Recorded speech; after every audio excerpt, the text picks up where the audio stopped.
तू नुआ शायरी नानुआ कविता मते पागल कलु आहिस्ता आहिस्ता। हाय हेलो नमस्कार मु आपन प्रिय कंठशिल्पी और संगीतकार अभिजीत मजुमदार। मो गोड़ आज्ञा चक्का लगी मु केबे घरे टिकेनी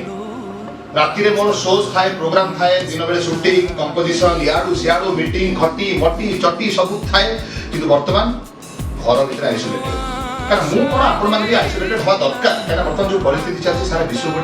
माने टेंशन चलछि आपण मान टेंशन होतुनी आपण मान को टेंशन दूर करे पे गोटे बढ़िया गीत लाउछि निदर लंचा हळदी देहटा गरिनो सुखिला दिसुछि बोधे राति सारा कहा साथे तो मोबाइल रे खेल चालीछि।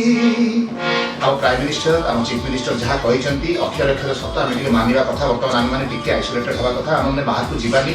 सब बाजार सब दुकान सब खोला अछि मु जानिछि मु खबर पाइछि जदी जीवार अछि जण जण करी जांतु किछि किछि किणंतु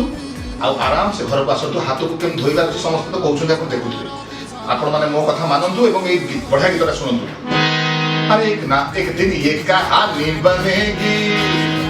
मैं तेरा राजा तू रानी बनेगी ऑनलाइन सुनो थी पायलिया तोर छम छम छम छम छम छम तके प्यार करीबी तके प्यार करीबी कुंचम ओ माय जानम स्टे होम स्टे सेफ ओ मैं जानम प्यार करी भी कुंचम ओ मैं जानम